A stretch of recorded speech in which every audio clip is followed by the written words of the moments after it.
Up until the late 1960s, the Canadian Navy operated a modern aircraft carrier.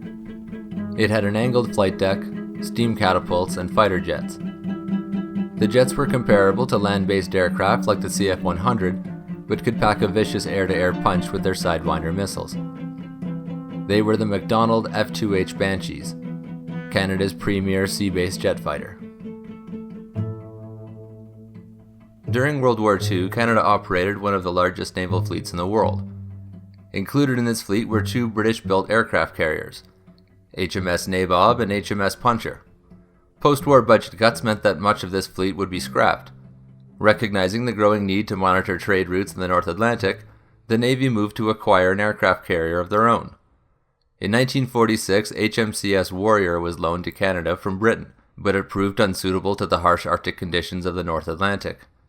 It was replaced by the HMCS Magnificent in 1948.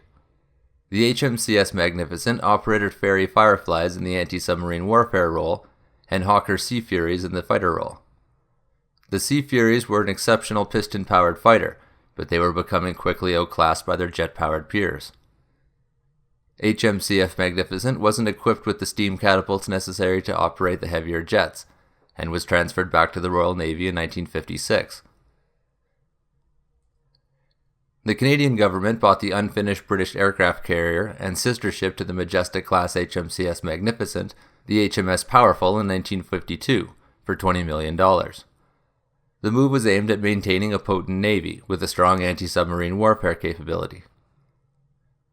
The carrier, renamed HMCS Bonaventure, but commonly known as Bonnie, was completed by the British to Canadian specifications. This included outfitting it with steam catapults, an angled flight deck, and a mirrored landing system. Although small in size, the modification allowed it to operate heavier jet-powered aircraft. The search was now on for a jet-powered replacement for the Sea Furies. The Canadian Navy didn't really have a lot of good options given the size of their new aircraft carrier.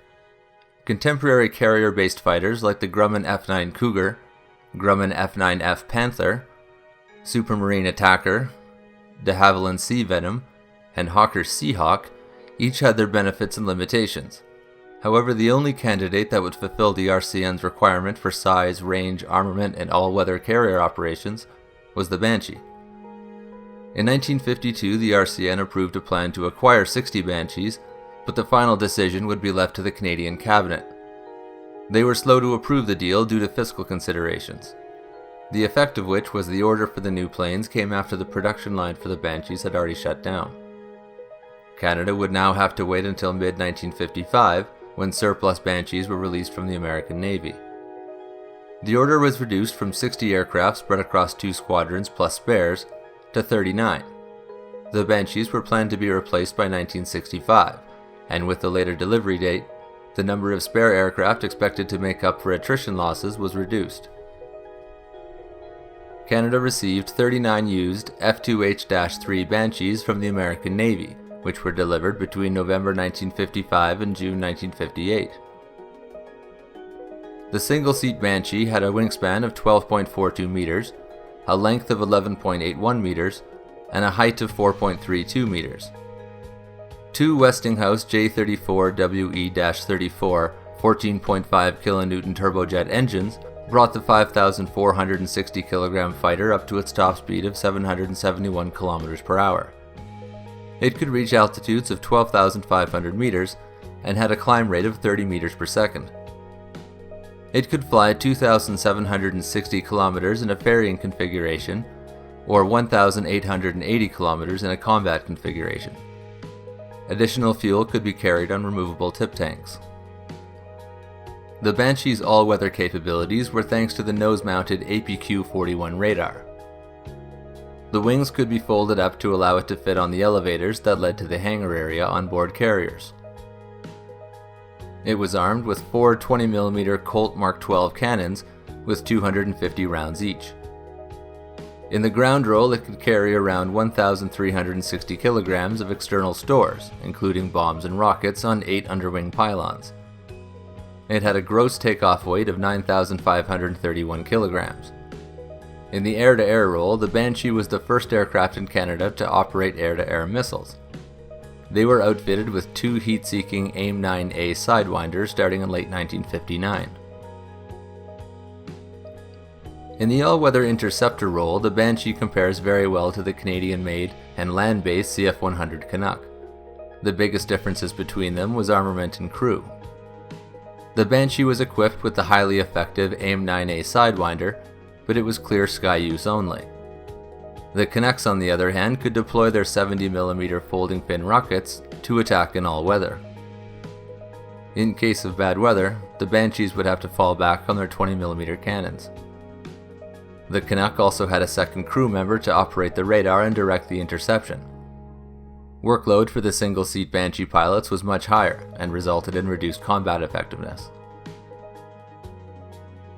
The F2H-3 Banshee, also affectionately known as the Banjo, entered service in 1955.